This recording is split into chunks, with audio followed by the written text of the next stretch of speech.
Welcome back to Breakfast Television on the second last day of 2020. And joining us live is 680 News Senior Business Editor Mike Eppel. And Mike Eppel, looking ahead to 2021, what kind of changes can we expect? Oh, my goodness. Look into your crystal ball you're for us, looking would for you? a crystal ball in a year that no one predicted in the first And place. we're going to put it on tape, and we're going to bring it back next year. Fearless forecast.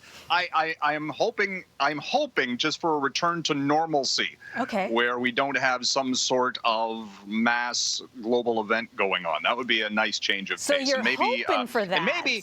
And maybe, yes, that's all. And maybe a calmer year for politics. I don't know. Okay. It's, something like that. But I actually had to check the date this morning when I was typing in my notes. It's like, ooh, December 30th. Yeah, almost done.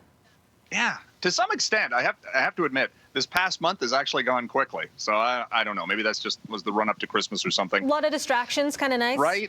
Right. So January, that'll be great. And it's going to cost us more.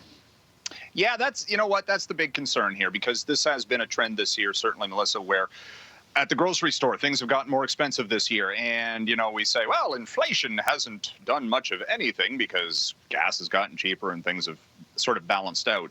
But the big concern among Canadian consumers going into a new year, according to a CIBC survey, is inflation, the cost of everything going up. And this has also been something that has really been showing up this year in the midst of an economic cataclysm, people losing their jobs and then saying, how am I going to pay the bills? And at the same time, things are getting more expensive.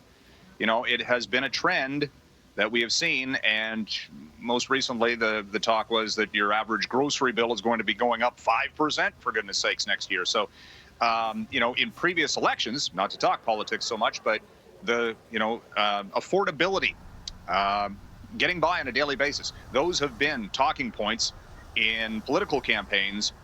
And if we have an election coming up next year, perhaps at the federal level or something like that, then that could certainly be one of the talking points again for 2021. And we just have time to get to one more thing. I want to get to some good news. How about that? A third coronavirus vaccine has been approved in the UK.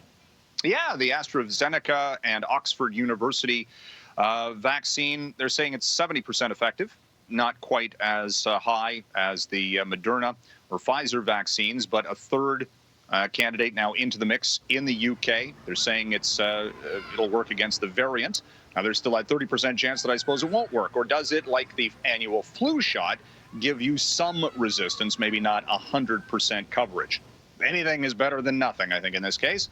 So that's certainly a positive. China is in a third stage clinical trial for their vaccine. Russia's got theirs. So they're coming, maybe a little bit slower than some of the politicos had promised.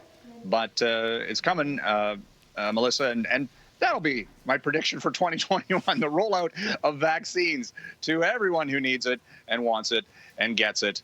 And then we can put this COVID-19 thing behind us. That sounds pretty good. Thanks for wrapping that up in a bow for us. How about that? I like that. I like that. Sounds good. Thanks so much, Mike. Nice seeing you this morning. Passing things down to Frank and Mel. Hey, guys.